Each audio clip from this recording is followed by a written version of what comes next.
Assalamualaikum. Kembali lagi di channel saya. Sebelumnya, yang belum subscribe, tolong subscribe dan aktifkan tanda loncengnya supaya kamu tidak ketinggalan cerita-cerita menarik dari saya.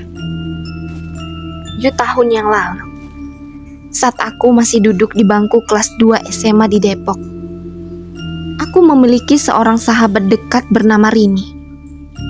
Dia adalah sosok yang ceria, selalu bisa membuatku tertawa meskipun hari terasa berat. Rini memiliki seorang adik perempuan bernama Ayu yang baru berusia 5 tahun. Ibunya, Bu Siti, saat itu sedang hamil besar dan dalam hitungan hari diprediksi akan melahirkan. Rabu itu sepulang sekolah, kami seperti biasa naik angkot bersama. Namun perjalanan kali ini berbeda. Di tengah jalan, ponsel ini berdering. Ia mengangkatnya dengan wajah bingung. "Halo Bibi, ada apa?" tanyanya. Dari suaranya, aku bisa mendengar nada panik di seberang. "Rini, kamu harus pulang sekarang. Ibumu sudah di bidan Windah. Dia mau melahirkan. Cepat ya," seru bibinya. Rini menoleh ke arahku dengan mata melebar. "Gue harus ke sana sekarang, Lisa. Lo ikut gue enggak?" Tanpa pikir panjang, aku mengangguk. Kami turun dari angkot di tengah jalan, kemudian mencari ojek pangkalan.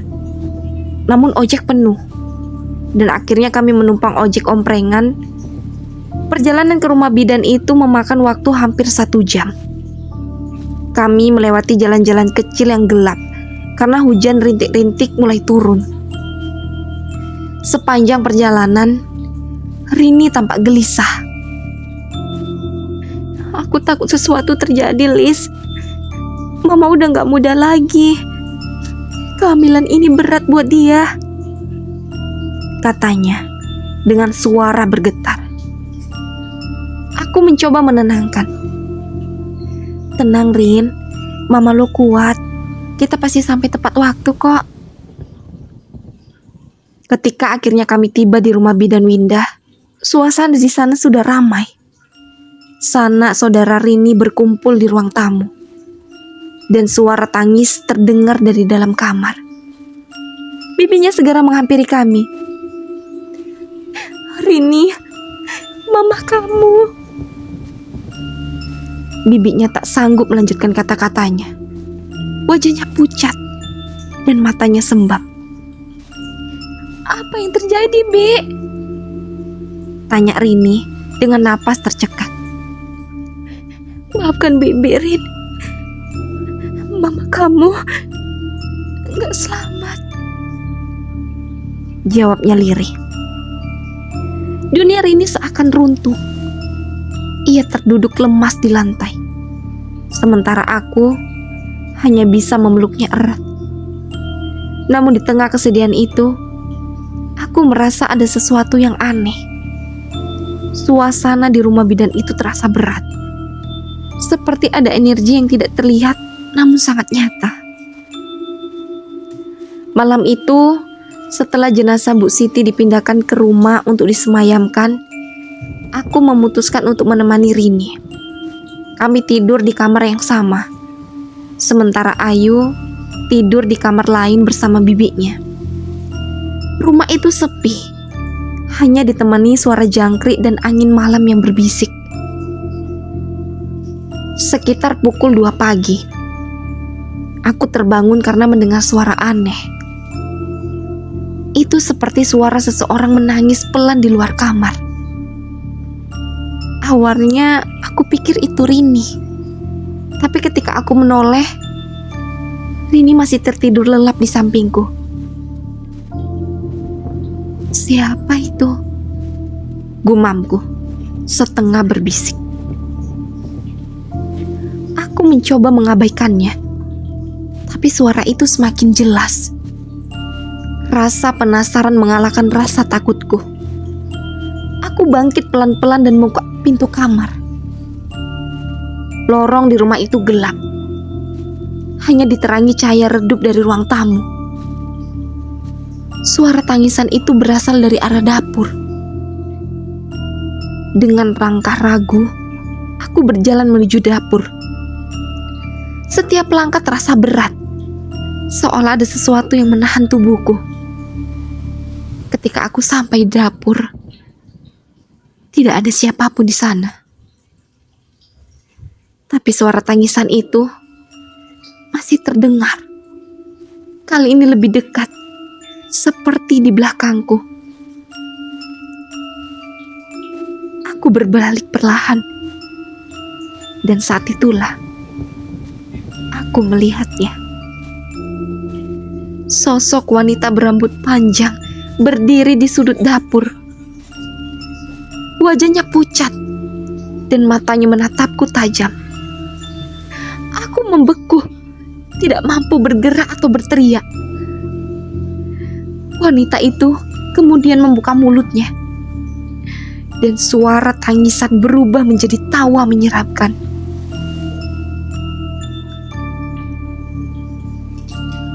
"Lisa, kamu kenapa?" Suara Rini membangunkanku dari keterkejutan. Aku menoleh, dan wanita itu lenyap. Rini berdiri di pintu dapur dengan wajah bingung. "Kamu kok di sini? Gue denger lo ngomong sendiri," tanya Rini. Aku tidak tahu harus menjelaskan apa. "Enggak, gue cuma haus, Rin." Bohongku. Kami kembali ke kamar. Tapi aku tidak bisa tidur lagi. Pikiranku dipenuhi oleh sosok itu. Siapa dia? Apa yang dia inginkan? Keesokan harinya, upacara pemakaman berlangsung dengan khidmat. Namun setelah itu, kejadian aneh mulai bermunculan. Ayu sering mengatakan bahwa ia melihat ibunya di rumah. Ia bahkan mengklaim berbicara dengannya. Mama bilang dia kangen sama aku, kata Ayu, polos suatu sore. Kami semua mengira itu hanya imajinasinya. Tapi malam harinya, aku mendengar suara langkah kaki di lorong rumah. Ketika aku mengintip dari balik pintu, aku melihat bayangan yang tidak seharusnya ada di sana. Setelah pemakaman selesai, suasana rumah Rini terasa begitu sunyi. Seperti ada kehampaan yang menggantung di udara. Aku memutuskan untuk tetap tinggal selama beberapa hari untuk menemani Rini dan Ayu. Namun malam-malam yang kami lalui tidak pernah benar-benar tenang. Di malam kedua setelah pemakaman, suara-suara aneh mulai terdengar lagi. Kali ini bukan hanya aku yang mendengarnya. "Lisa, kamu dengar enggak?" bisik Rini di tengah malam. Aku membuka mata dan melihat Rini duduk di tempat tidurnya, memandang pintu kamar dengan mata yang melebar ketakutan. "Apa?" tanya aku, setengah sadar. "Kayaknya ada yang jalan di lorong." Suaranya bergetar. Aku memasang telinga, dan benar saja, ada suara langkah kaki pelan, seperti seseorang sedang berjalan mondar-mandir di luar kamar kami. Suaranya berat, menyeret, seolah-olah kaki itu terluka atau tidak sempurna. "Siapa itu?" Lisa menggeleng. "Nggak tahu. Gue takut, Lis." Aku berusaha menenangkan diri. "Mungkin bibik lo bangun buat ke dapur kali, jawabku. Meski sebenarnya aku tidak yakin. Nggak mungkin, bibiku tidur di kamar belakang sama Ayu. Suara ini dari depan, kata Rini. Kami saling berpandangan, mencoba mencari keberanian. Lo mau cek? Tanya aku. Rini tampak ragu, tapi kemudian mengangguk. Barengan ya. Aku menghela nafas dan mengumpulkan nyali. Kami berdua keluar dari kamar dengan langkah perlahan. Suara langkah itu berhenti saat kami membuka pintu. Tetapi suasana lorong terasa sangat aneh. Udara di sekitarnya terasa dingin dan bau aneh menyeruak, seperti bunga melati yang terlalu menyengat. Lisa, bisik Rini sambil menunjuk sesuatu di ujung lorong. Aku mengikuti arah jarinya dan hampir menjerit. Ada bayangan gelap berdiri di sana. Sosok itu tidak bergerak. Hanya dia menghadap ke arah kami. Siapa itu? Rini berteriak. Suaranya penuh ketakutan. Sosok itu perlahan melangkah maju. Cahaya remang dari ruang tamu menerangi wajahnya yang samar-samar terlihat. Aku terkejut ketika menyadari bahwa itu adalah Bu Siti. Mama? Rini melangkah maju, tetapi aku menarik tangannya. Jangan, Rin, bisikku panik. Wajah Bu Siti terlihat pucat dan dingin. Bibirnya biru, tetapi matanya menatap lurus ke arah kami. Lalu dia berbicara. Suaranya terdengar serak dan berat. Ini Mama belum pergi. Mama masih di sini.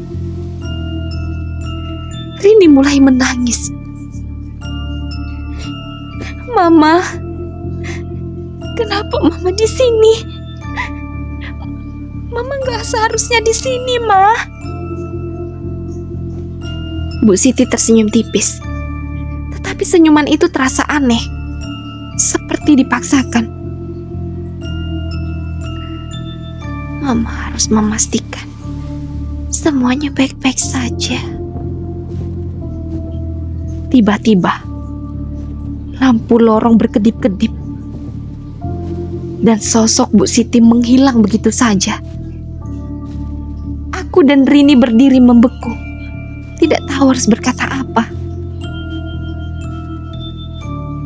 Keesokan harinya, aku mencoba meyakinkan diri bahwa apa yang kami lihat semalam hanyalah imajinasi. Tetapi kejadian-kejadian aneh terus berlanjut. Piring di dapur tiba-tiba pecah tanpa alasan. Pintu kamar sering terbuka dengan sendirinya. Dan Ayu mulai berbicara sendirian di sudut rumah. Rini, gue pikir ada yang gak beres di rumah ini, kataku suatu sore. Rini mengangguk lemah. Gue tahu, Lis. Tapi gue gak tahu harus buat gimana. Mama kayaknya beneran masih di sini lah. Kita harus ngomong sama bibi lo. Mungkin dia tahu apa yang harus dilakukan, saranku. Kami mendatangi bibi Rini di dapur. Wanita itu tampak lesu. Mungkin karena kurang tidur. Ketika kami menceritakan semua kejadian aneh itu, wajahnya berubah pucat. Bibi juga merasakan hal yang sama, katanya. Tadi malam, Bibi dengar suara Bu Siti memanggil-manggil Ayu dari luar jendela.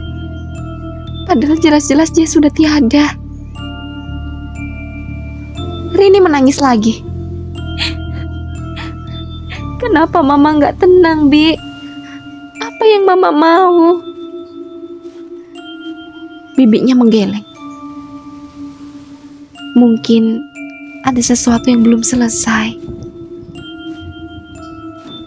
Malam itu, kami semua berkumpul di ruang tamu, mencoba mencari jawaban.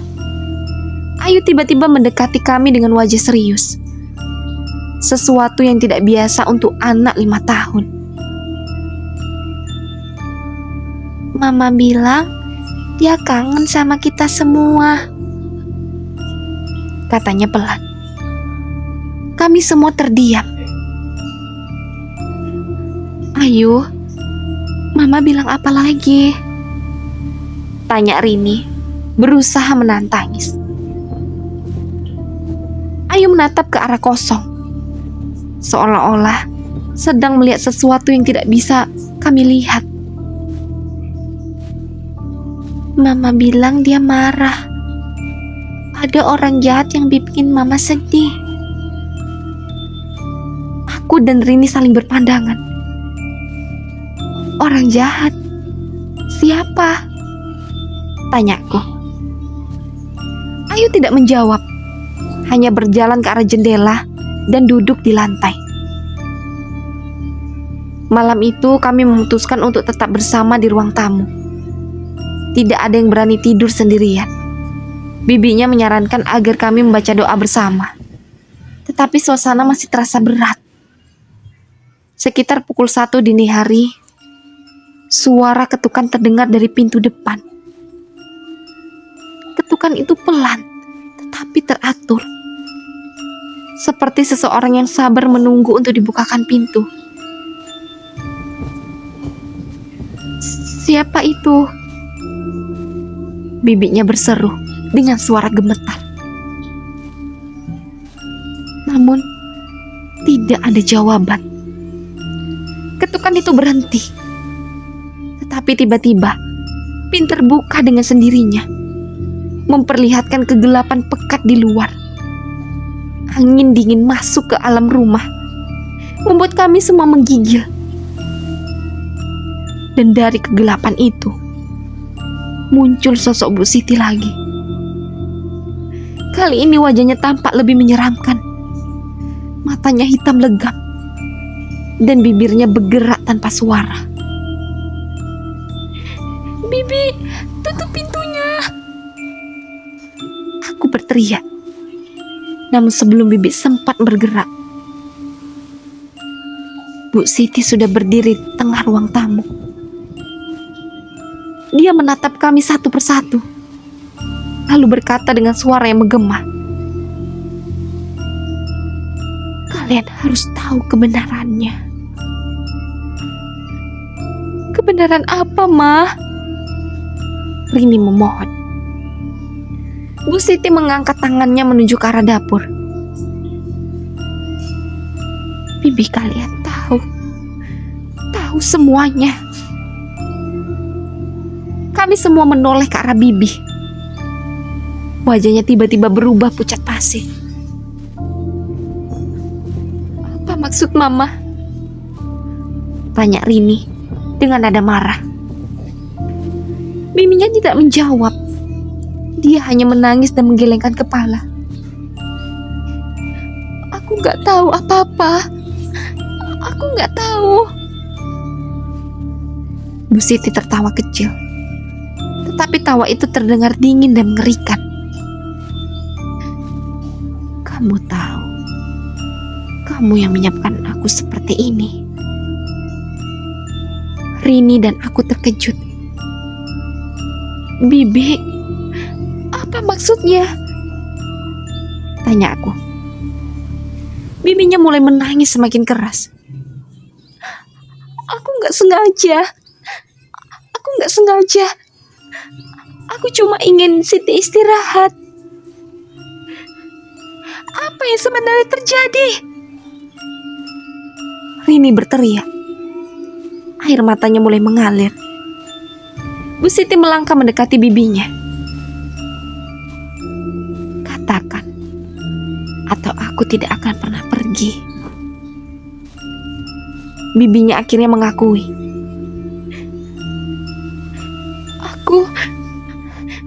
Aku kasih obat tidur ke Siti karena dia terlalu stres waktu itu. Aku pikir obat itu nggak akan berbahaya, tapi ternyata malah memperburuk kondisinya saat melahirkan. Rini menatap bibinya dengan penuh kebencian. Jadi karena bibi mama meninggal. Aku gak bermaksud begitu. Maafkan aku, Rini. Bibinya terisak-isak. Bu Siti tersenyum dingin. Kebenaran akhirnya terungkap. Sejak malam itu, kejadian-kejadian aneh semakin sering terjadi. Setiap malam, suara langkah kaki terdengar di lorong. Pintu kamar terbuka dan tertutup sendiri.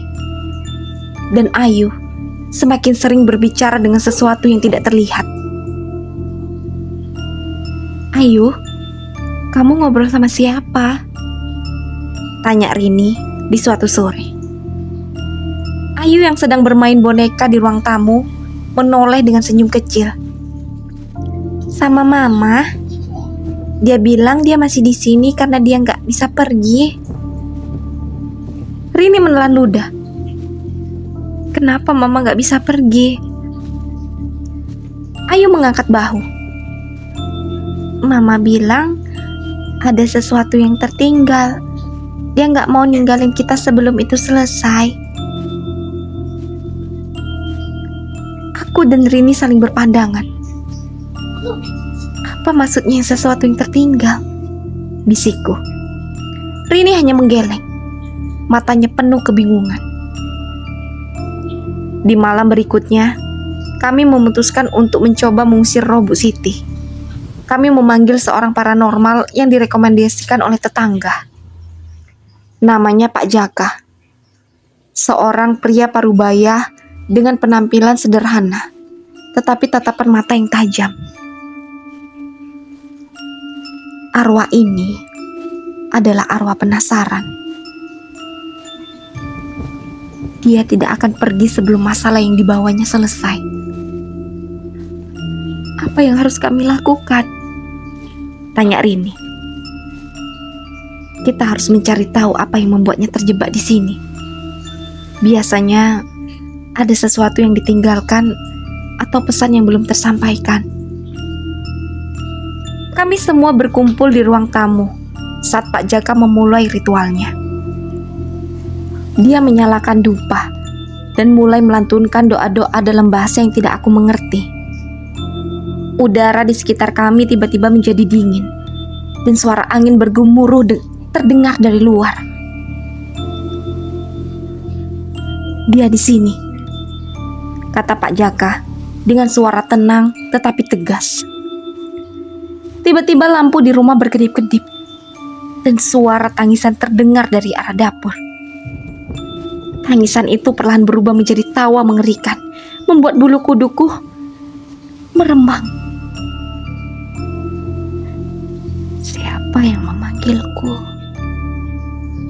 Suara Bu Siti terdengar, berat dan serak.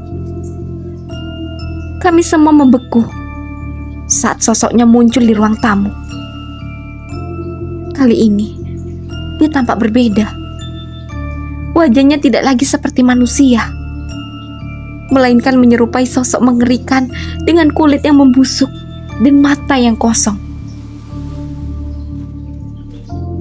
Bu Siti, kata Pak Jaka dengan tenang. Apa yang membuatmu tidak tenang? Apa yang kau cari? Bu Siti menatapnya dengan tatapan dingin. Aku ingin kebenaran. Aku ingin keadilan. Seseorang di rumah ini menyembunyikan sesuatu dariku. Rini menangis. Mama, apa maksud Mama? Apa yang kami sembunyikan? Bu Siti tidak menjawab. Dia hanya menunjuk ke arah lemari tua di sudut ruangan. Kami semua memandang lemari itu dengan rasa takut. "Ada apa di dalamnya?" tanya Rini. "Tinggal buku saja."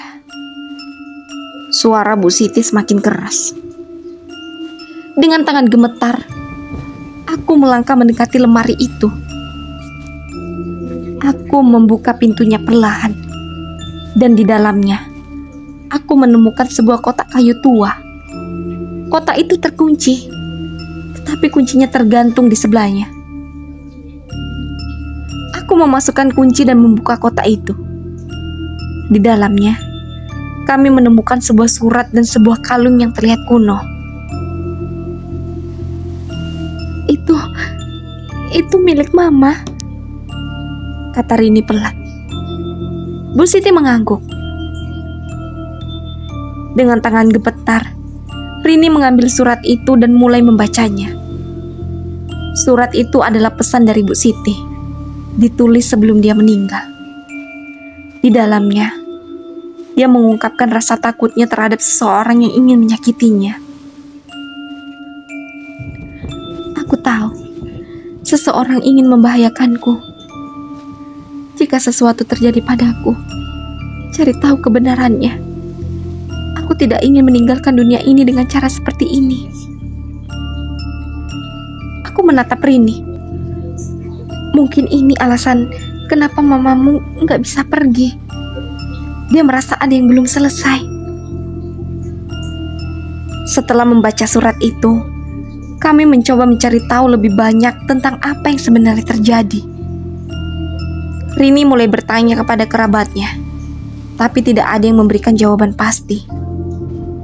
Namun suatu malam, Ayu kembali berbicara dengan Mama.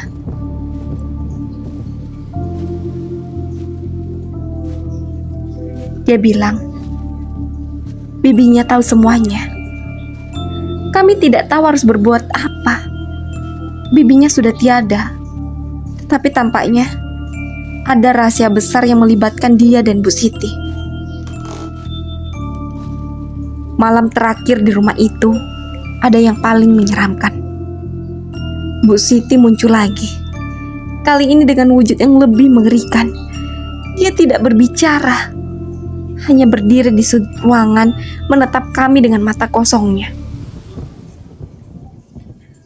"Lisa, kita harus pergi dari sini," bisik Rini. Aku mengangguk. Tapi bagaimana dengan Ayu? Rini tidak sempat menjawab. Tiba-tiba lampu padam dan suara jeritan memenuhi rumah. Kami berlari ke kamar Ayu, tetapi dia tidak ada di sana. Sebaliknya, kami menemukan tulisan di dinding yang entah bagaimana muncul begitu saja. "Dia bersamaku sekarang." Tulisan itu membuat kami semua merasa putus asa. Ayu menghilang, dan kami tidak tahu harus mencari kemana. Rini menangis keras, tubuhnya bergetar. "Aku gak akan ninggalin rumah ini sebelum Ayu ditemukan," kata Rini dengan suara parau. Aku mencoba menenangkannya, meskipun hatiku sendiri diliputi ketakutan yang sama. "Kita harus cari petunjuk. Mama lu harus tahu, atau siapapun yang mengganggu rumah ini pasti meninggalkan tanda." Pak Jaka yang masih ada bersama kami berdiri di tengah ruangan. Wajahnya penuh kewaspadaan. Roh Bu Siti memang kuat, tapi aku curiga ada kekuatan lain yang terlibat. Bukan hanya dia. Ada sesuatu yang lebih gelap di rumah ini. Rini memandangnya dengan mata yang dipenuhi air mata.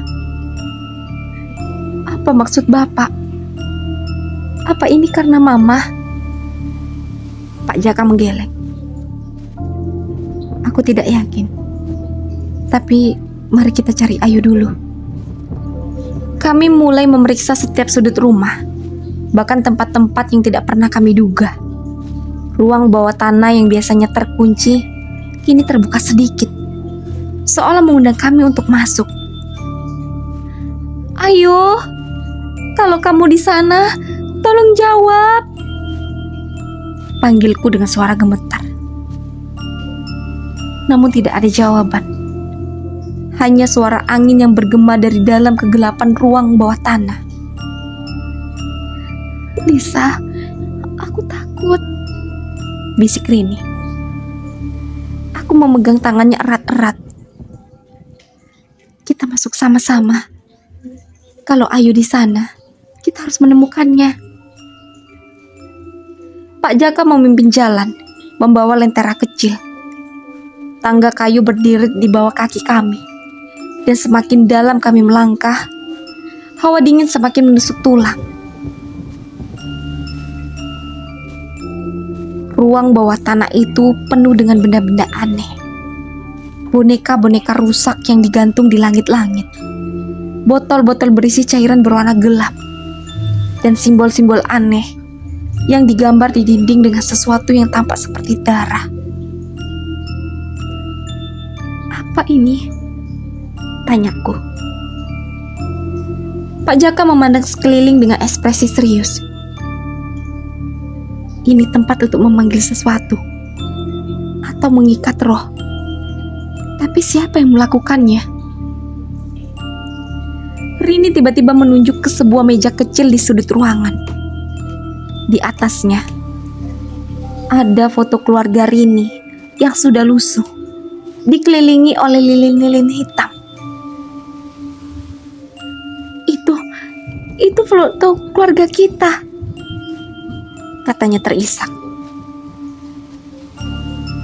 "Ini pekerjaan seseorang yang ingin mencelakai keluarga kalian. Roh Bu Siti mungkin dikunci di dunia ini karena ritual ini," kata Pak Jaka.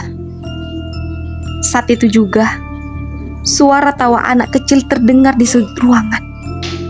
Kami semua menoleh dengan cepat, dan di sana kami melihat Ayu berdiri. "Ayu!" Rini berteriak, berlari ke arahnya. Namun Ayu tidak bergerak. Matanya kosong, dan bibirnya tersenyum aneh. "Ayo pulang," kata Rini, mencoba meraih tangannya. Tiba-tiba Ayu berbicara dengan suara yang bukan miliknya. Suara itu berat dan menyeramkan.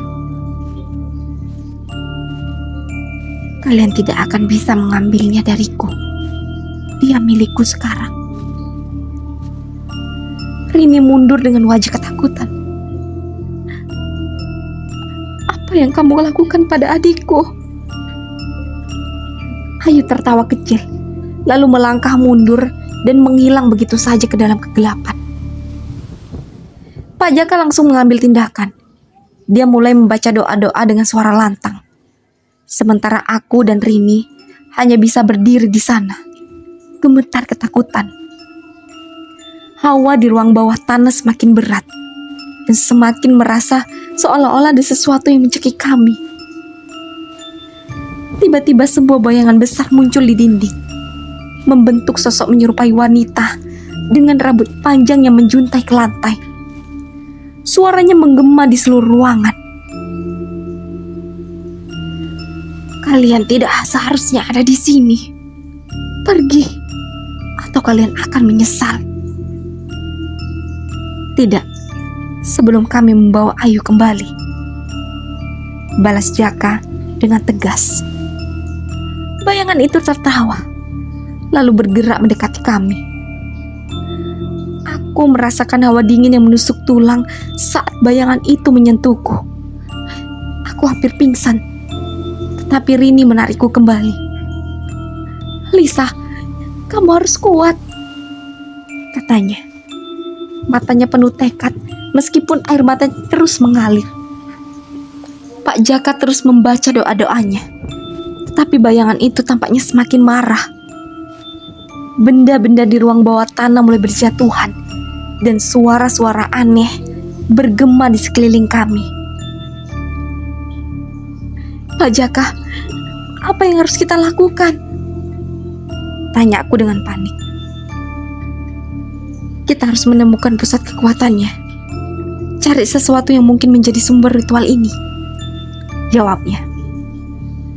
Aku dan Rini mulai mencari di sekitar ruangan. Meskipun sulit untuk berpikir jernih di tengah semua kekacauan ini. Akhirnya, kami menemukan sebuah boneka yang tua yang telah tergeletak di lantai dengan wajah yang tampak seperti wajah Ayu. Pak Jaka, ini mungkin sumbernya, kata Rini, menyerahkan boneka itu kepadanya. Pak Jaka memeriksa boneka itu, lalu mengangguk. Ini, boneka ini adalah pengikatnya. Kita harus menghancurkannya. Pak Jaka menyiapkan api kecil dengan cepat, lalu melemparkan boneka itu ke dalamnya. Saat boneka itu mulai terbakar, suara jeritan yang mengerikan terdengar di seluruh rumah. Bayangan besar di dinding mulai menghilang, tapi tidak sebelum memberikan peringatan terakhir.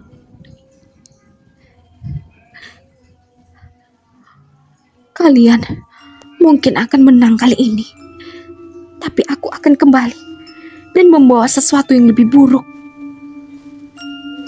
Ketika bayangan itu lenyap, Ayu tiba-tiba muncul kembali di tengah ruangan. Dia terjatuh ke lantai, tidak sadarkan diri. Rini berlari dan memeluknya. Ayu kemudian membuka matanya perlahan. Pak Jaka menghela nafas panjang. Roh jahat itu sudah pergi untuk saat ini. Tetapi kalian harus berhati-hati. Ritual seperti ini meninggalkan bekas. Dan ada kemungkinan kekuatan itu akan mencoba kembali. Setelah kejadian malam itu, kami memutuskan untuk meninggalkan rumah. Rini membawa Ayu tinggal bersama kerabat lain. Sementara aku kembali ke rumahku sendiri. Namun rasa lega itu tidak bertahan lama. Beberapa hari setelah kami meninggalkan rumah itu, aku menerima pesan dari Rini.